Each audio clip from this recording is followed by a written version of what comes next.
Smackdown, the first 3-hour Smackdown and the first Smackdown of WWE 2025 is officially in the books. What's up, everyone? I'm Denise Salcedo. I'm joined by Robin Lundberg, and we are here to break down this pretty newsworthy show. At least there was one big thing that happened that I cannot wait to get into. But first and foremost, Robin, how are you? Well, I'm doing well because of that one big thing you mentioned, right? Like, I mean, yeah, I'm doing well in general, but there are certain moments that just get you hyped, right? Like, I was popping, I was jumping around the house.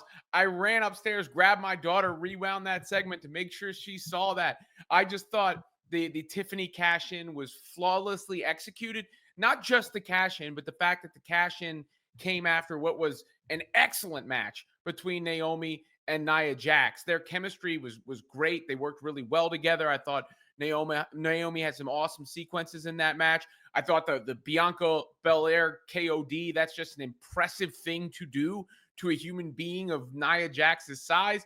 And then you get the pump fake cash in. And you and I were just talking about this last week. It's like, how many of these can you do?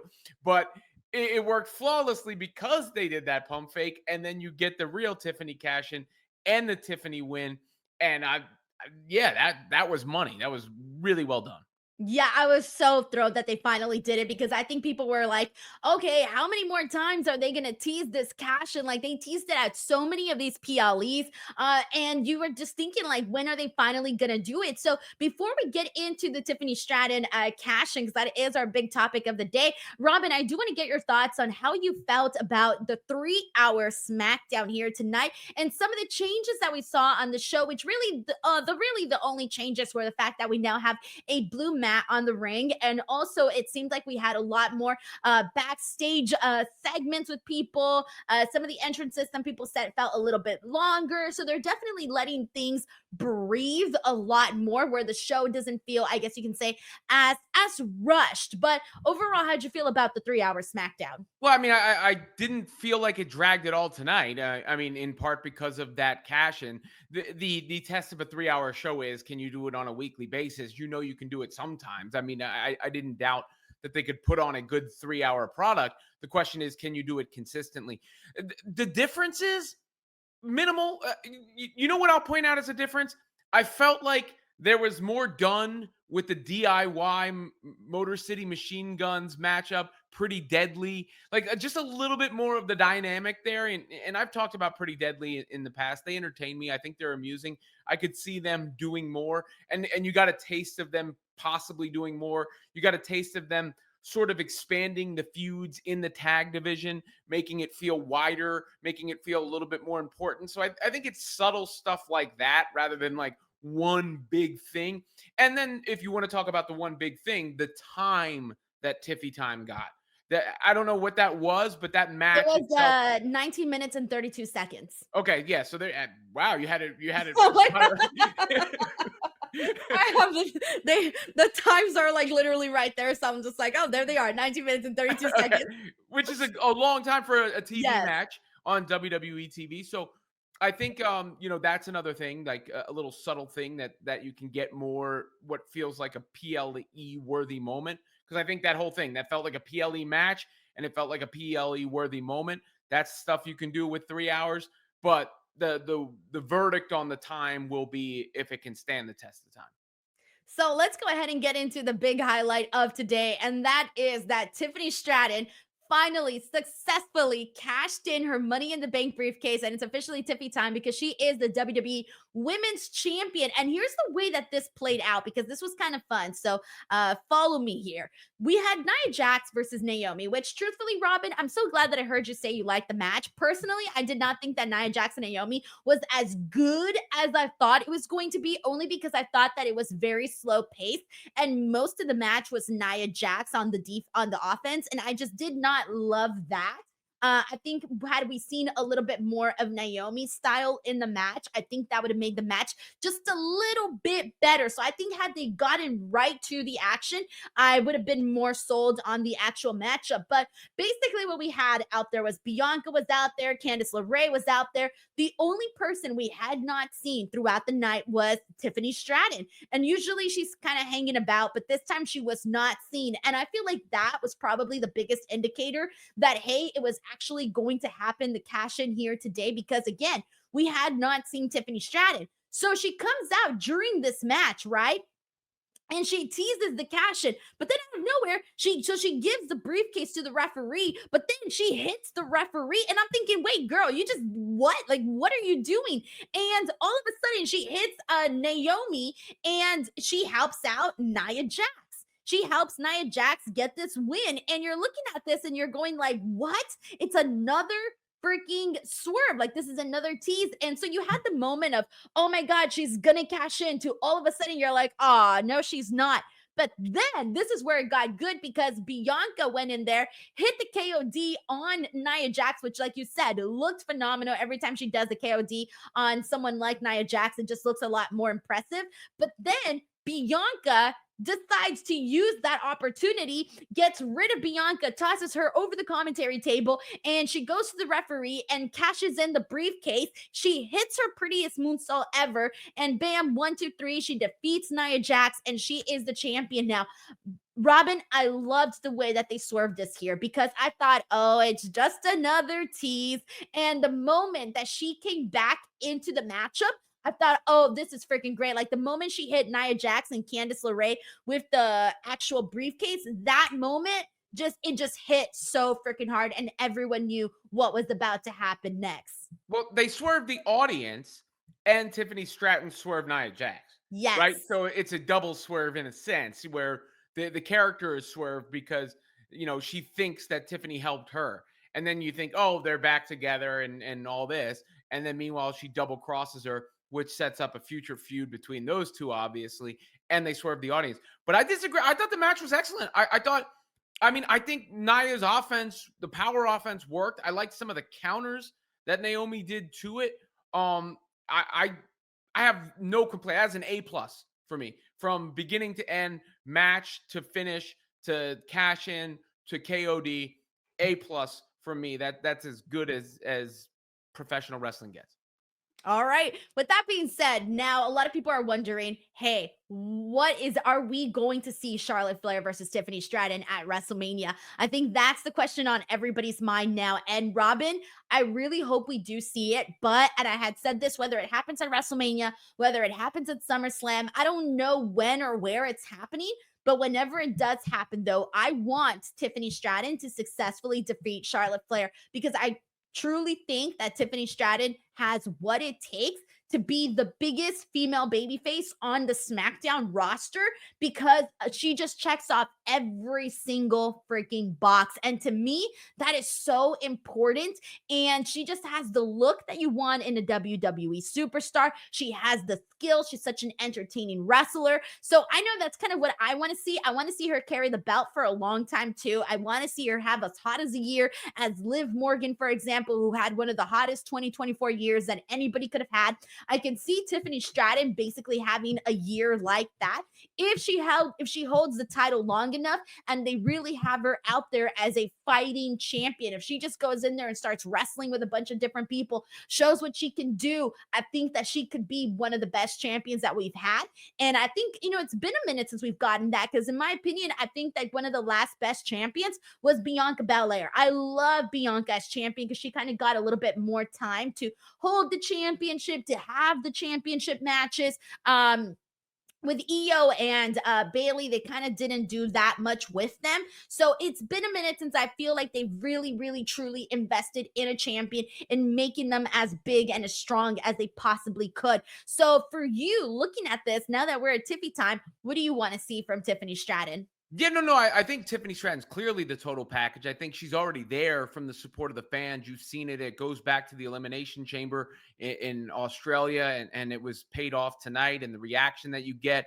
Shout out to Nia Jax, who I thought did a good job with the title reign and the Queen of the Ring and all those bits, other than the War Games match. That's my one drawback and complaint, because I can't get those chair shots out of my head sometimes. Oh, yeah. But I think Nia Jax did a nice job as champion there. But, I mean, to what you're saying, so you were assuming a Charlotte Flair surprise return and Rumble win?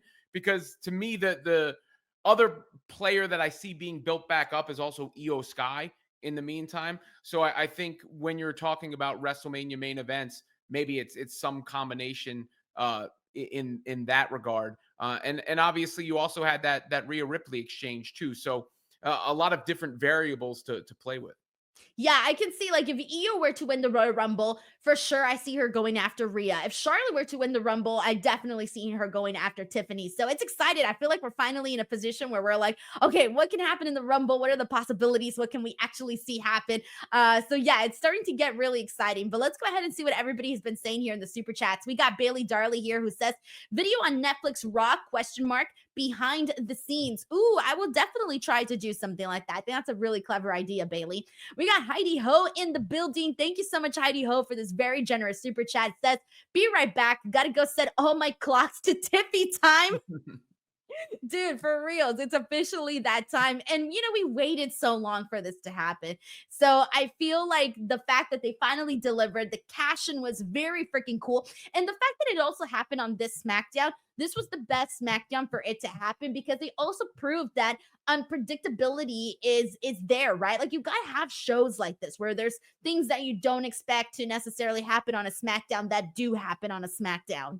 Well, and you also don't want SmackDown to fall all the way behind Raw. All the promo has been around Raw. So you didn't leave this SmackDown like it was an afterthought on the road to Raw.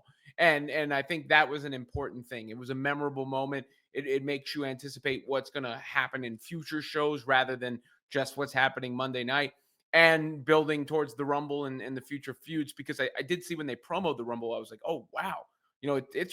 It's right there. It's less than a month away now, the Royal Rumble. So and I feel like the Royal Rumble always feels like the accelerator pedal, right? Like that's when all systems are go. Exactly. We got Matt Logan here who says finally Tiffany cashes in and locks.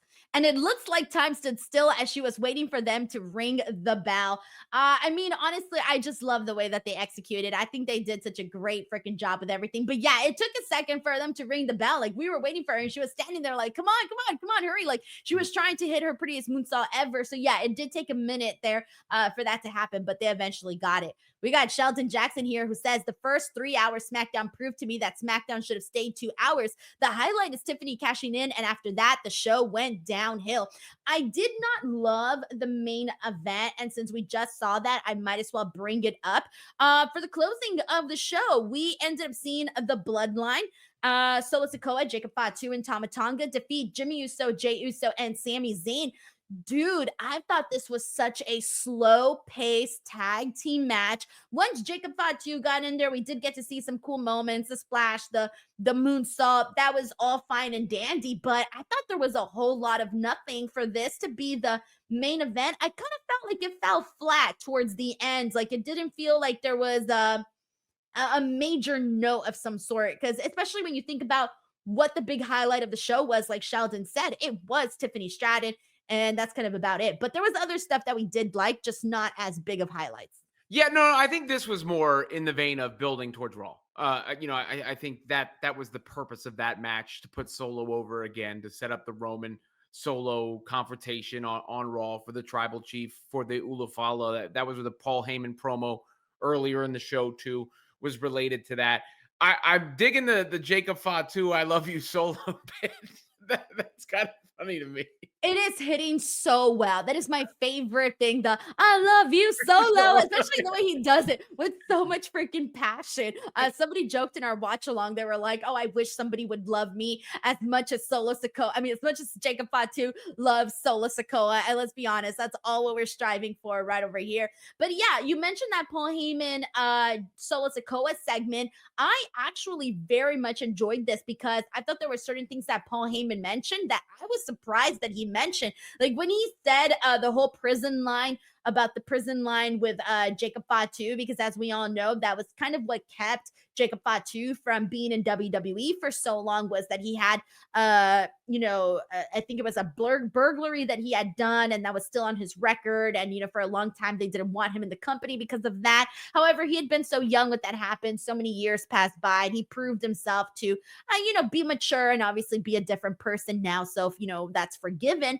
But the fact that Paul Heyman mentioned it, I thought, holy cow, I didn't think Paul Heyman would go there. And the other big thing that came out of this Paul Heyman Solo Sikoa bit is that Paul Heyman is now on the line in this tribal combat match because Solo Sikoa basically said, like, if I defeat Roman Reigns, you're going to be the one to put the Ulafala on me, and you're going to have to acknowledge and come to me as your tribal chief. So now it's like Paul Heyman's future is on the line on this match. Well, I think the point of referencing the Jacob Fatu rap sheet or record, if you will, is to only enhance the danger that you feel around Jacob Fatu, blurring that sort of line of reality in the show.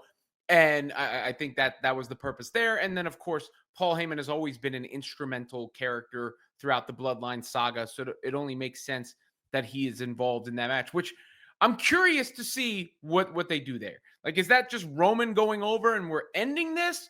Or are you using that to catapult to what's next? Because they've done a lot of work on Solo. And I think since Solo has sort of lightened up as a character a bit and they've introduced Jacob Fatu, it's been more effective. So are they just ready to put that in the rear view and put it to bed? Or do they plan to keep that going in some way? And I don't know the answer to that.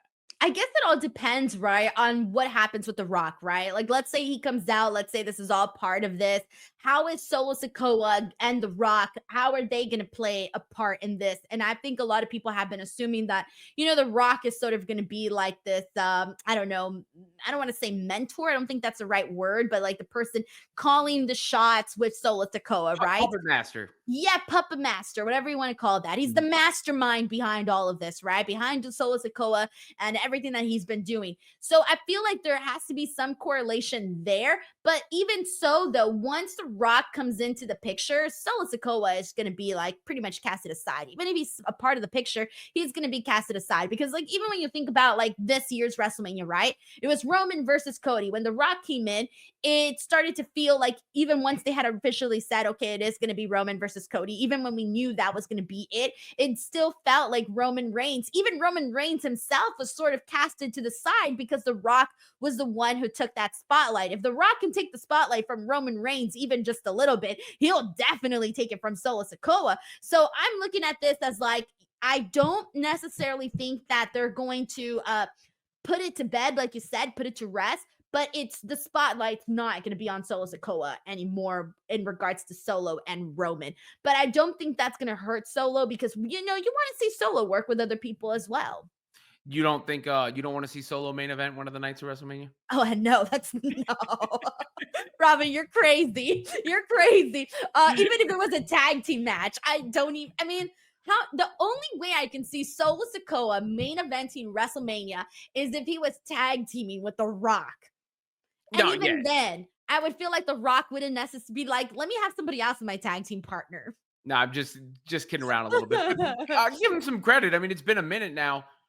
Really, he took over right after WrestleMania, right? So you're talking about April, May, June, July, August, September, October, November, December, almost a full year that Solo Sikoa has been one of the pillars of the company and everything that they're telling their story with. So I do believe we will look back fondly on Solo Sikoa in that sense of him doing the job, him filling his role appropriately and filling that role in the meantime. But I do think on Netflix, on Raw, we need to head towards the next chapter, whatever that looks like. Yeah, exactly. All right, we got Kevin Zwicker here who says Tiffany versus Nia Jax at the Rumble confirmed ? I mean, we could definitely see a rematch there. So I could see that happening. I think you might be spot on with that, Kevin. Is there anybody else that we would see them go into Tiffany versus whoever else at the Royal Rumble? Kind of feels like it could be Nia Jax because everybody else you're going to want to see in the Rumble. And it was set up too well, with the whole double cross. I mean, it was the natural match to make. And I think just like I thought Naomi was a good contrast of styles, I obviously think Tiffany Stratton will be so with some animosity involved. Yes. Brandon Rosen here says, did we just see the first hint of an alliance between Drew McIntyre and Kevin Owens? Yes, we did. So that gets us into the opening segment of SmackDown. Cody Rhodes comes out. He cuts a promo. He's talking about how he's not medically cleared because of Kevin Owens and what he did to him.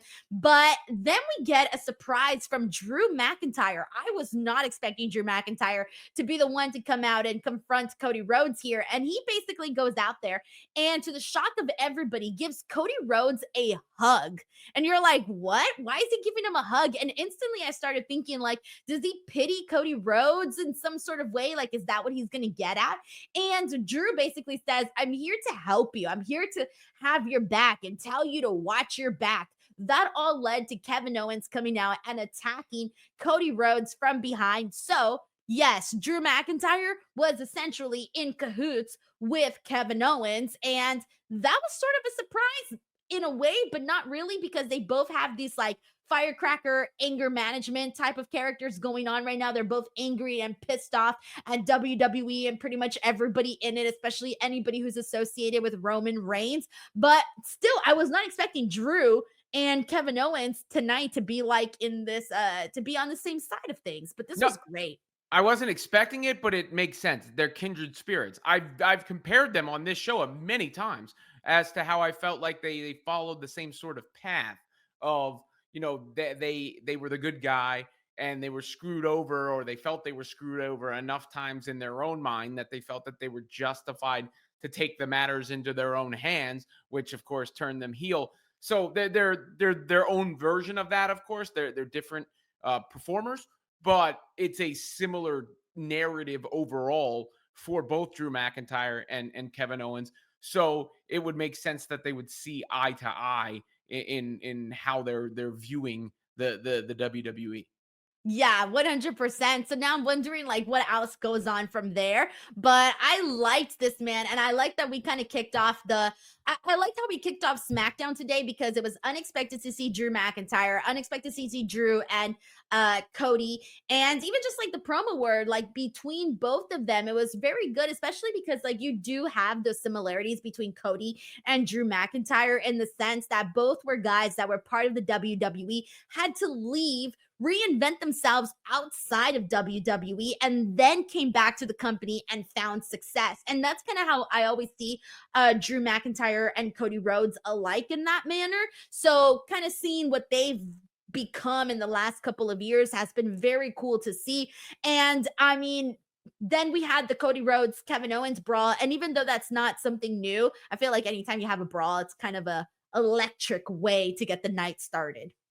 Oh yeah, no doubt. And the whole like I'm hugging you and then watch your back. Didn't they both say watch your back?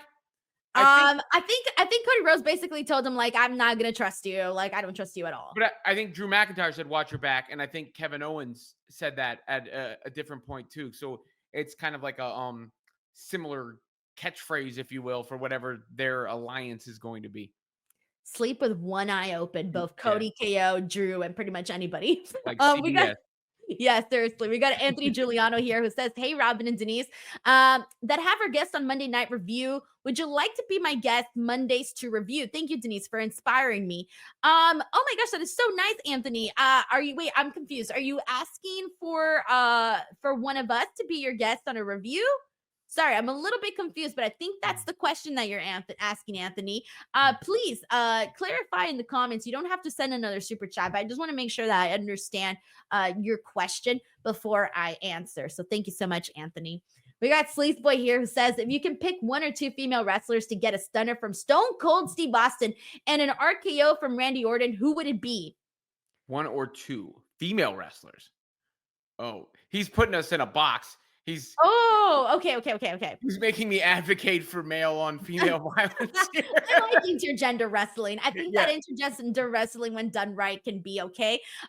Just for the sake of answering the question, Rhea Ripley. I was thinking Rhea Ripley too, but I don't know. I would hate to see Rhea Ripley take a stunner. So I'm gonna have to go with an RKO for whatever reason. I think it should be somebody like that could be like doing some like aerial maneuvers, right? Like something off the top rope. Mhm. So I'm thinking like Tiffany Stratton. I don't know. Maybe because she's on the mind today. And then Stone Cold Stunner, I think it should be on somebody that is like a big time heel. Who would that be?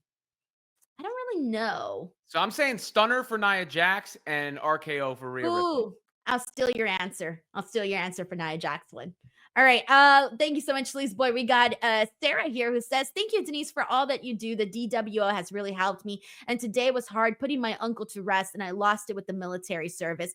Sarah, I was thinking about you over the holiday weekend. I was actually thinking about a lot of people because a lot of people have been opening up and sharing their stories. And it was I don't know, but it was definitely something that I was thinking about like the last couple of days. And I was sending you some love, sending your family some love. And the nice thing is that you did get the military service for the funeral. So that's always, they paid tribute to the person's life in a very nice way. And that's always something nice when you see the person you love have a tribute that is, respectful and just justifies the life that they had. So, Sarah, sending you some love always and forever. We got Terrence Johnson here who says, "Does Drew and Kevin remind you of Adam Page?" In a way, yeah, in a way. I mean, just a bunch of angry men, right, Robin? Yeah, I mean, I guess it's kind of, that there's only so many different ways you can do, righteous anger or whatever you call it, frustration that boils over into righteous anger, or whatever they feel is righteous anger. But I feel like they're all different in their own ways, and I think Drew and Kevin are very different in their own ways too. Even if they're, it's like a Venn diagram, right? There's a part of it that aligns, but you got your own separate sections as well. I have to read this one from Don the Visionary because he says Soul Ruka. I can see Soul Ruka like trying to do the Soul Snatcher on Randy, but then Randy does an RKO. Or like even she tries to Soul Snatch Stone Cold and Stone Cold gets her in a stunner. So Ruka is probably a really great answer. VG Time also gives Chelsea Green stunner. She crossed my mind because she has like that silly character, so something like that. But yeah, that's funny. All right.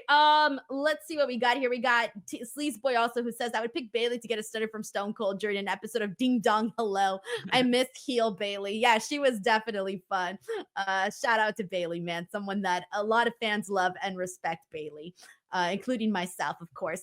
Okay, he said I was asking Robin to be my guest. I'm a big fan of Robin. Robin. Well, there you go. So I think I am committed in one to Kevin's show on Monday, but I also do your show as well. We'll figure it out. Okay. So Denise will connect me, and I will grant your request in the way that I can based on my schedule. Thank you for the kind words. I will make it happen in some way, shape, or form. Thank you so much, Anthony. We appreciate you. All right, so let's go ahead and get into like a speed round of kind of everything else that went down through the show. I just want to highlight some of these points. Shinsuke Nakamura defeated Andrade. Robin, for me, I was looking at this. This was a non-title match. I'm sorry. I wanted to see Andrade get a victory here because if it's a non-title and he would have defeated him, that would have maybe given us a reason for a rematch. Okay, great. Shinsuke Nakamura is going to defend the title against LA Knight next week. And personally, I think that LA Knight needs to get the title back. That's where I'm not interested right now in Shinsuke Nakamura as champion. I wasn't interested when it happened at the show. I was at Saturday night's main event. Yeah, I wasn't interested then. So I definitely want LA Knight to get his title back, but also I do think Andrade should have won today, especially since it was non-title. I don't think so. I mean, I don't think you can bring Shinsuke Nakamura back, have him take the title from LA Knight, and then not make him look strong. Like that's the whole point of that, is to make Shinsuke Nakamura look strong and re-solidify him. Whether you agree with that direction for Shinsuke Nakamura is another thing. You could say he should go away, he shouldn't be a part of it. But if your plan was to have him come back and take the title, and then your plan is to have him go against LA Knight again for the title, he has to look strong in the meantime. Otherwise, you're wasting what you did with him against LA Knight in the first place. I mean, let's be real. It wasn't rocking anyone's boat, Robin. Like it was literally like a terrible match and a like flat ending when that happened. So it hasn't been great. So that's why I'm looking at that and I'm going, I don't care about this. Like, let's just fix what we messed up and get it back to the way it was. And I'm tired of seeing Andrade always job out. I know Andrade is an incredible wrestler, and that's where my frustration comes from because I'm looking at that. I'm like, Andrade is so freaking good. how many people know this? Of course, a lot of people know it because of the matches he had with Carmelo Hayes. But why does it always gotta be like this is the person that gotta be constantly losing? I don't know. I just want to see something different. But the same Something people different. said the same thing about Shinsuke Nakamura, and I'm not saying which side is Yeah, but correct or not. he's already sort of mellowed out. I think he's already kind of gotten slotted where you already know what to expect from Shinsuke Nakamura, and we're not gonna get anything new. We're gonna get the same thing we've been getting the last several years. I don't disagree, but I'm saying everybody has some version of that, right? Like where it's somebody is sitting there saying this guy's not getting their opportunity, or this guy is better than they've been booked, or whatever the case may be. And some of that's subjective as to who's actually correct in that sense. Why do you But think this match was really good? Andrade was in it. He was like the one, like moving at 1,000,000 miles per hour. Why? Andrade was in it. No, I mean, look, and Am I wrong? yeah, Am I being too blunt? no, I don't think you're being too blunt, but I also don't feel like I feel like he's gone or anything, or he can't be turned around on it. Of course not. Yeah, Shinsuke yeah. Nakamura lost the last 100 matches before he came back He did. with this thing against LA Knight, right? So it doesn't take all that much. Just takes a hot angle, a hot feud, a hot match, something to turn things around. I don't think, given the direction they went, and again, you can disagree with the direction they went, but given the direction they went, it would have been the wrong move for Andrade to win, in my opinion. I think he should have won because it was non-title, and I think that they should have given a reason to I just think they should have given a reason for us to like really say, okay, you know what? Maybe we can do something here. Like they could have done Shinsuke versus, like they could have held back on the LA Knight match. They didn't have to do it next week. They could have run back Shinsuke and Andrade next week, and then Shinsuke could have gotten his win next week. And then after that, they could have done the Shinsuke LA Knight match. I think they could have actually pushed this. But that's just me. All right, we got Neo Detroit here who says The Rock in LA for the Golden Globe Sunday night. The venue is 26-minute drive away from the Intuit Dome. He's going to be on the Raw debut. I really hope so. I put out my Raw predictions video. If any of you guys want to check it out, it's up right now here on the channel. I'm predicting that The Rock will be there. I feel like he has to. It's just such a big show. I can't imagine him not being part of it. Right, Robin? Yeah, they've promoted him too much in that. It's too big an event for WWE. Again, The Rock came back at the end of that show, at the end of the PLE, not for no reason. Like, they teased something. He didn't say anything. It was cryptic. It was building towards something. What is something? Well, Raw on Netflix is damn sure something. They've used him in all the promotional material. You say things like the location. Obviously, we know how big it is for the company. I'd be borderline stunned if The Rock is not on Netflix. I don't know how much his schedule will be dedicated to WWE after that, how many matches there will be, if there will be even a match or a series of appearances or what it is, but I'm certainly betting on him being there come Monday. Thank you so much, Neo Detroit. All right, let's go ahead and get into Michin defeating Piper Niven. A fun matchup here. I think the prediction that I kind of felt from this is that Michin is going to be the one to take the belt off of Chelsea Green. I don't think many of us are expecting Chelsea Green to hold the belt for too long. I have a feeling Michin is taking it off of her.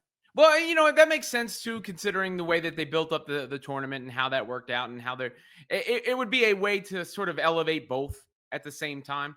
And I think Chelsea Green already has been a success, winning that championship, cutting her little promo that she had last week. I think she bragged about the ratings about that today. So, you know, there's good things going with that women's division. It is really deep, and those championships were very much needed. That's my main takeaway is you needed that secondary belt because there was too much talent to be working with just a couple. Yeah, for reals. All right, we got the DIY, Johnny Gargano and Tommaso Ciampa versus the Motor City Machine Guns. This unfortunately ends in a no contest for the WWE Tag Team titles because we end up getting Pretty Deadly runs out there. We get Los Garzas going after Pretty Deadly. It's just been a mess with the tag team division. Everybody's beefing with everybody. Everybody's snitching on everybody. And so this was actually a fun matchup that almost saw the Motor City Machine Guns get the win back for a second. I thought they were when they had them when they both had them in submissions, when they had DIY locked in submissions.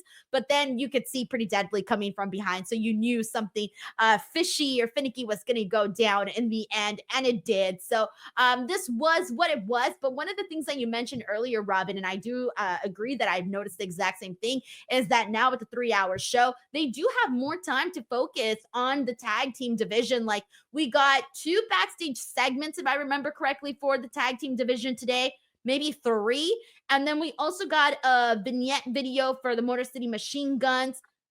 And then I think we might have, did we get one for DIY today too? Or I don't remember if we did or if we didn't. But the point is, they did a lot more with the tag team division in terms of like building their characters and building the feuds behind this backstage as well as in the ring. Well, yeah, I think the match got a little more time. I think Motor City Machine Guns got some more moves off in this one. Same with DIY.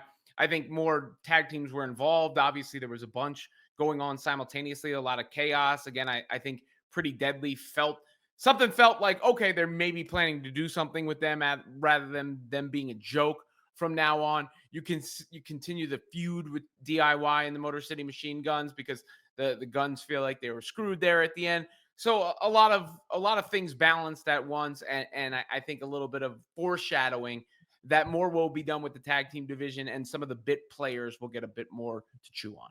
I think that's important too, because that was one of the things that I felt was lacking a whole lot in the actual SmackDown show, was the fact that we didn't care about the tag teams. Like, remember when we would be like, oh yeah, these people are just presented as just wrestlers, which is obviously not a shot, but it's also like, you got to have a little bit more juice than that, right? So I feel like at least now they're taking the time and we're being a little bit more like, I remember we went such a long time without even seeing Pretty Deadly like really do anything on the show. And so I'm happy that they're getting more time, because I do think Pretty Deadly has the potential to be like one of the best tag teams character wise and wrestling wise on SmackDown. So there you guys have it, guys. That was SmackDown here. We got a super chat from Anthony Giuliano who says, just followed you on Twitter, Robin. Is that a great way to contact you? By the way, Denise, I love your channel and will continue to support you always. Thank you so much, Anthony. Appreciate that. Robin? Yeah, slide in the DMs, dude. I'll get back to you. I love it. Slide into the DMs, everybody. Matches that are scheduled for next week, by the way. It's a United States Championship match. Shinsuke Nakamura versus LA Knight, as I mentioned. And I believe that's all that they announced for next week, right?